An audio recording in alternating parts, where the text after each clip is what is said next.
എല്ലാവർക്കും നമസ്കാരം. Welcome to AIMS vlog. അധ്യാപികയ്ക്കെതിരെ പോക്സോ കേസ് കൂടി വരുന്നത് മാതാപിതാ ഗുരു ദൈവം. ഇന്ത്യയുടെ അടിസ്ഥാനം തന്നെ ഈ ഒരു ഫിലോസഫിയിലാണ്. മാതാപിതാക്കൾ കഴിഞ്ഞാൽ ഗുരുവിനാണ് സ്ഥാനം, അതും ദൈവത്തിനും ഉപരി. ഇന്ന് എന്റെ ദിവസം തന്നെ സ്റ്റാർട്ട് ചെയ്തത് ഈ ഒരു വീഡിയോ കണ്ടുകൊണ്ടാണ്. അപ്പൊ എന്താണ് ആ വീഡിയോ എന്ന് ഞാൻ നിങ്ങളോട് ഷെയർ ചെയ്യാം. തമ്പനയിൽ പറഞ്ഞതുപോലെ തന്നെ അധ്യാപക വൃത്തിയുമായി ബന്ധപ്പെട്ട് ഒരു ഇഷ്യൂ നമ്മുടെ കേരളത്തിൽ ഇപ്പൊ സംഭവിച്ചിട്ടുണ്ട്. ആ ഇഷ്യൂ എന്താ നമുക്ക് നോക്കാം. തിരുവനന്തപുരം കിളിമാനൂരിൽ അധ്യാപകരുടെ കുടിപ്പകയിൽ വിദ്യാർത്ഥിനിക്കെതിരെ വ്യാജ പ്രചാരണം നടത്തിയ അധ്യാപികയ്ക്കെതിരെ പോക്സോ കേസ് വന്നു. 24 വാർത്തയ്ക്ക് പിന്നാലെയാണ് ഈ നടപടി. യഥാർത്ഥത്തിൽ ഈ രാജാ രവിവർമ്മ ഹയർ സെക്കൻഡറി സ്കൂളിൽ നടന്ന ഈ സംഭവം കേരളം മുഴുവൻ ശ്രദ്ധിച്ചു കഴിഞ്ഞു. ഈ അധ്യാപകരുടെ പോരിന് നടുവിൽ ഒരു കുട്ടി പെട്ടുപോകുക, അവിടെ ഭാവി ഇല്ലാതാകുക, കുട്ടി പഠനം ഉപേക്ഷിക്കുക, ഇതൊക്കെ നമ്മുടെ നാട്ടിൽ കേട്ടുകേൾവിയില്ലാത്ത കാര്യമാണ്. വിദ്യാഭ്യാസ മന്ത്രി ആ വിഷയത്തിൽ ഇടപെട്ടിരുന്നു. അതിന് പിന്നാലെ അധ്യാപികയ്ക്ക് സസ്പെൻഷനും ഉണ്ടായിരുന്നു.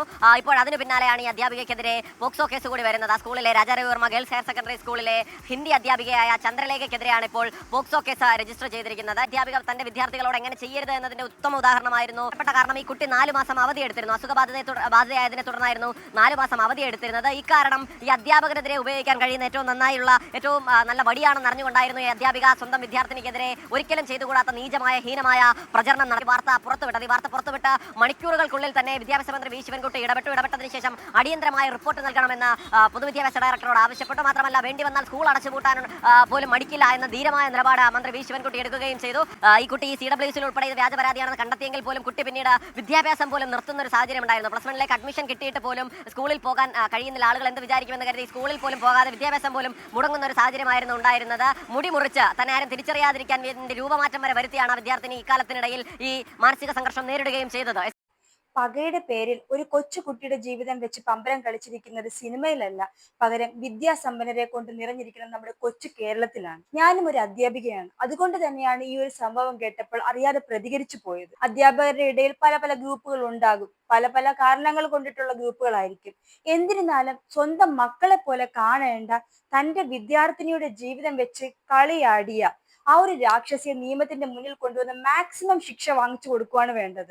അത് എല്ലാവർക്കും ഒരു മാതൃക തന്നെ ആയിരിക്കും. ഇതിൽ എനിക്ക് ഏറ്റവും കൂടുതൽ വിഷമം തോന്നിയത് ഈ ഒരു വീഡിയോ കണ്ടപ്പോഴാണ്. നിങ്ങളൊന്ന് കണ്ടു നോക്ക്.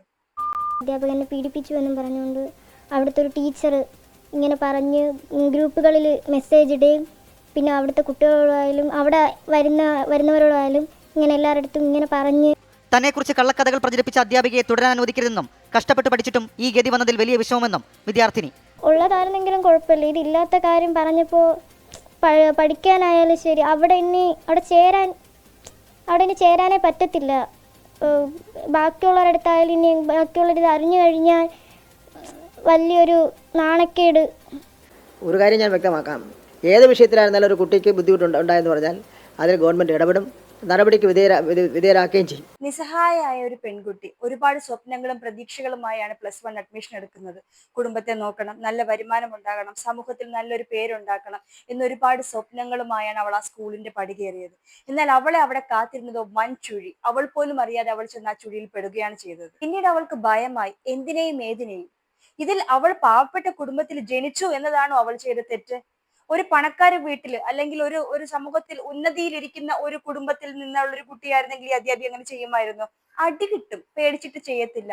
ഇതൊരു പാവപ്പെട്ട കുടുംബത്തിൽ നിന്നുള്ള ഒരു കുട്ടിയായതുകൊണ്ട് മാത്രമാണ് അവർ ഈ ഒരു കാര്യത്തിന് ഉതിർന്നത്. അതുകൊണ്ട് തന്നെ ഇങ്ങനെയുള്ള പ്രവർത്തികൾ ചെയ്യുന്ന അധ്യാപകർക്കെതിരെ കർശനമായ നടപടി എടുക്കുക തന്നെ വേണം. ഒരു അധ്യാപിക എന്ന രീതിയിൽ അധ്യാപക സമൂഹത്തെ മൊത്തം അവഹേളിക്കുന്ന ഒരു പ്രവൃത്തിയാണ് ഈ ഒരു സ്ത്രീ ചെയ്തിരിക്കുന്നത്. ഇതിൽ ബഹുമാനപ്പെട്ട മന്ത്രിയും CWCയും എടുത്ത നിലപാടുകൾ വളരെ പ്രശംസനീയമാണ്. കാരണം ഈ ഒരു കാര്യത്തിൽ ആ കുട്ടിയുടെ ഒപ്പം ഉറച്ചു നിൽക്കുകയും അവർക്കെതിരെ നടപടി സ്വീകരിക്കുകയും ചെയ്തതിന് അവരെ ഒരുപാട് പ്രശംസിച്ചേ പറ്റൂ. എന്നാൽ ഇതൊരു ഒറ്റപ്പെട്ട സംഭവമല്ല. ഇന്ന് ഞാൻ വേറൊരു ന്യൂസ് കൂടി ഇതിനോടനുബന്ധിച്ച് കണ്ടു. അത് ഞാൻ നിങ്ങളുടെ ശ്രദ്ധയിൽപ്പെടുത്താൻ ആഗ്രഹിക്കുന്നു. നല്ല അധ്യാപകരുണ്ട്, പക്ഷെ കുറച്ചുപേര് ആ അധ്യാപക വൃത്തിക്ക് പരിഗണിക്കപ്പെടാൻ ഒട്ടും യോഗ്യതയില്ലാത്തവരായിട്ട് തോന്നാറുണ്ട്. പാവങ്ങളാ എന്ന് പറഞ്ഞാൽ ജീവിക്കാൻ കഷ്ടപ്പെടുന്ന സാധു മനുഷ്യരാണ്. എന്ന് പറഞ്ഞാൽ ആ അവസ്ഥയിൽ ഒരു കുട്ടി 9ാം ക്ലാസ്സും 10ാം ക്ലാസ്സും പാസ്സായി അവൾ ആ സ്കൂളിൽ തന്നെ അഡ്മിഷൻ നേടുന്നത് എന്ന് പറയുന്നത് എത്രത്തോളം സ്ട്രഗിൾ ആയിരിക്കും ഇതിനോടൊപ്പം ചെയ്യുക. ആ സ്ട്രഗിളിന്റെ മണ്ടയ്ക്കോട്ട് കത്തി വെക്കാവോ ഈ അധ്യാപിക എന്ന് പറയുന്ന സ്ത്രീ? ഇപ്പൊ വേറെ ഏതെങ്കിലും പിള്ളേരെ പറഞ്ഞ് ഇപ്പൊ അധ്യാപികയുടെ വീട് കയറി അടിച്ച് അവരെ അടി കൊടുക്കും, കേസാവും, വലിയ വിഷയം ഉണ്ടാക്കും. ചിലപ്പോൾ അവർക്ക് സമുദായ സംഘടനകൾ ഉണ്ടാവും. ഇതെല്ലാം വലിയ ഇഷ്യൂസ് ആവുന്നുണ്ട്. ഇതൊന്നും ഇല്ലാത്ത പശ്ചാത്തലം നോക്കിയാണ് ഈ അധ്യാപിക ഒരു കുട്ടിയെ തെരഞ്ഞെടുത്തത്. അതിന്റെ ആരോഗ്യ പ്രശ്നം കൊണ്ട് അത് വിട്ടു നിന്നപ്പോൾ ഇത് CWC ഇതെന്തായാലും കേസാക്കുമ്പോൾ അധ്യാപികയ്ക്ക് ഇതിന്ന് ഒരു കാരണവശാലും ഒരിക്കലും രക്ഷപ്പെടാൻ പറ്റില്ല. കാരണം ഹെഡ് മിസ്ട്രസ് ഒരു പട്ടികജാതി വിഭാഗത്തിലുള്ള ഒരു കുട്ടിയുടെ അച്ഛൻ മരിച്ചുപോയി. അപ്പം ഞങ്ങൾ അവൾക്ക് ഇപ്പൊ ഈ സ്റ്റുഡിയോയിലൊക്കെ പോയാൽ 350 രൂപയൊക്കെ നല്ല ഡ്രസ്സ് കിട്ടും. അപ്പൊ ഞങ്ങൾ തിരുവനന്തപുരത്ത് നിന്ന് അങ്ങോട്ടേക്ക് പോകുന്ന സമയത്ത് അവൾക്ക് ഇഷ്ടംപോലെ ഡ്രസ്സ് വാങ്ങിച്ചു കൊടുക്കും. ചെറിയ പൈസ അല്ലേ ഉള്ളൂ. അപ്പൊ അച്ഛനില്ലാത്ത കുട്ടി എങ്ങനെ നല്ല ഡ്രസ്സ് ഇടുന്നു എന്ന് ചോദിച്ചിട്ട് കാസർഗോഡ് ഒരു ഗവൺമെന്റ് സ്കൂളിലെ പ്രിൻസിപ്പൽ HM മറ്റു കുട്ടികളുടെ അടുത്ത് പറഞ്ഞു കൊടുത്തു. അത് എക്സാമിന്റെ മെയിൻ എക്സാമിന്റെ 2-3 ദിവസം മുമ്പേ അവർ പറഞ്ഞു കൊടുത്തു, ഈ കുട്ടിക്ക് വേറെ എന്തോ ചെയ്തിട്ടാണ് ഇവൾക്ക് ഇത്രയും പൈസ കിട്ടുന്നത് എന്ന് അങ്ങനെ പറഞ്ഞു. അങ്ങനെ ആ കുട്ടി മാനസികമായിട്ട് തകർന്ന പരീക്ഷയുടെ തലേദിവസം അതിന് സൈക്കാട്രിസ്റ്റിന്റെ അടുത്ത് കൊണ്ടുപോയി. അവളെ SLC ഫുൾ A+ഓടുകൂടി പാസ്സായി. അപ്പൊ ഇതുപോലെ പഠിക്കുന്ന വിദ്യാർത്ഥികളെ, പിന്നോക്കം നിൽക്കുന്നവരെ, ചോദിക്കാനും പറയാൻ ആളില്ലാത്തവർ, ഇവരെയൊക്കെ ടാർഗറ്റ് ചെയ്യുന്നത്, ഇവരെയൊക്കെ ഇത്തരത്തിലുള്ള സംഭവങ്ങളിലേക്ക് വലിച്ചിഴക്കപ്പെടുന്നതും അതിദയനീയമാണ്, ഹീനമാണ്. ഇവർ ഇനി ഒരാളെ പഠിപ്പിക്കാൻ യോഗ്യതയില്ലാത്തതാണ്. മാത്രമല്ല ഇത്തരം സ്കൂളുകളിൽ ശമ്പളം മേടിച്ചിട്ട് ഇന്റേണൽ ഇഷ്യൂസ് ഉണ്ടാക്കി കുട്ടികളെയും പഠിപ്പിക്കാതെ വലിയ വലിയ പ്രശ്നങ്ങൾ ഉണ്ടാക്കി നടക്കുന്ന അധ്യാപകരെ ഒരു ദാക്ഷിണ്യപ്പെടാതെ ഇവർ പണിയെടുക്കാനല്ല വരുന്നുണ്ടെങ്കിൽ ഇവരെ അങ്ങ് പുറത്താക്കിയേക്കാന്നുള്ളതാണ്. ഒരു അഭിപ്രായത്തോട് പൂർണ്ണമായിട്ട് യോജിക്കുന്നു. ഇങ്ങനെ ഇന്റേണൽ ഇഷ്യൂസ് ഉണ്ടാക്കി കുഞ്ഞുങ്ങളുടെ ജീവിതം പോലും ബലിയാടാക്കി കുഞ്ഞുങ്ങളെ മെന്റലി ടോർച്ചർ ചെയ്ത് ഡിപ്രഷനിലേക്ക് തള്ളിവിടുന്ന അധ്യാപകർക്കെതിരെ കർശനമായ നടപടി എടുക്കണം. സ്കൂൾ എടുത്തില്ലെങ്കിൽ അത് ഗവൺമെന്റ് എടുക്കുക തന്നെ വേണം. ആ പ്രിൻസിപ്പലിനെതിരെ ഉൾപ്പെടെ എടുക്കണം. അല്ലാണ്ട് ഇത് ഒറ്റപ്പെട്ട സംഭവമായി ഇന്നിപ്പോ ഒരു കേസ് വന്നു, അത് നാളെ ഒതുക്കി തീർത്ത് അങ്ങനെ ആവരുത്. ഇത് ഇങ്ങനെ പ്രതികരിക്കുന്ന കുഞ്ഞുങ്ങളെ ഇങ്ങനെ മെന്റലി ടോർച്ചർ ചെയ്യുന്നവർക്കെതിരെ കർശനമായ നടപടി എടുക്കുക തന്നെ വേണം ഗവൺമെന്റ്. പാവപ്പെട്ട കുടുംബത്തിൽ നിന്ന് വരുന്ന കുട്ടികൾ നേരിടേണ്ട പ്രശ്നങ്ങൾ, സ്ത്രീകളും കുഞ്ഞു മക്കളും നേരിടേണ്ട പ്രശ്നങ്ങൾ, ഇത് എങ്ങനെ സമൂഹം എടുക്കുന്നു? ഇന്ന് ഡിസ്കസ് ചെയ്ത് നാളെ മറന്നു പോകേണ്ട ഒരു കാര്യമല്ല. കാരണം പല സ്കൂളുകളിലും, ഇത് ഇന്നും ഇന്നലെ തുടങ്ങിയതല്ല, പല സ്കൂളുകളിലും നടന്നുകൊണ്ടേ ഇരിക്കുന്ന ഒരു സംഭവമാണിത്. ഇതിനെതിരെ പല കുട്ടികളും പേടിച്ചിട്ട്, അല്ലെങ്കിൽ ഇന്റേണൽ മാർക്ക് കുറയുമോ എന്ന് പേടിച്ച് സ്വയം എരിഞ്ഞെറിഞ്ഞ് തീരുന്ന പല സ്കൂളുകളുമുണ്ട്. ഇത് പേഴ്സണലി നമ്മൾ പല കഥകളും കേട്ടിട്ടുള്ളതാണ്, കണ്ടിട്ടുള്ളതാണ്. കാരണം എന്റെ ചെറുപ്പം മുതൽ തന്നെ ഞങ്ങൾ ഇത് അനുഭവിച്ചിട്ടുണ്ട്. അപ്പൊ അതുകൊണ്ട് തന്നെ ഒരു കാരണവശാലും ഇങ്ങനത്തെ ടോർച്ചറുകൾ അനുവദിച്ചു കൊടുക്കരുത്. ഗവൺമെന്റ് നടപടി എടുക്കണം. അങ്ങനെ നടപടി എടുക്കാത്ത സ്കൂളുകൾക്കെതിരെ ഗവൺമെന്റ് നടപടി എടുക്കണം. നമുക്ക് ഒരുപാട് വിദ്യാഭ്യാസ സംഘടനകളുണ്ട്. ഇതിനെതിരെയൊക്കെയാണ് വിദ്യാഭ്യാസ സംഘടനകൾ ശബ്ദം ഉയർത്തേണ്ടത്. അല്ലാണ്ട് വെറുതെ കൊടി പിടിച്ച് നടന്നാൽ പോരാ. ഇത് ഇങ്ങനെയുള്ള പ്രശ്നങ്ങൾ വരുമ്പോൾ വിദ്യാഭ്യാസ സംഘടനകൾ വിദ്യാർത്ഥികൾക്കൊപ്പം നിൽക്കുക തന്നെ വേണം. ഇതിന് കാരണക്കാരായ മാനേജ്മെന്റ് ഉൾപ്പെടെ ഇതിൽ തൂങ്ങണം. കാരണം ഈ ഒരു സംഭവം ഉണ്ടായിട്ട് മാനേജ്മെന്റ് അറിഞ്ഞതാണ്. എന്നിട്ട് പോലും മാനേജ്മെന്റ് ആ സ്ത്രീയെ പിന്നീടും അവിടെ ആ ഒരു ടീച്ചിങ് പ്രൊഫഷനിൽ തുടരാൻ അനുവദിച്ചു.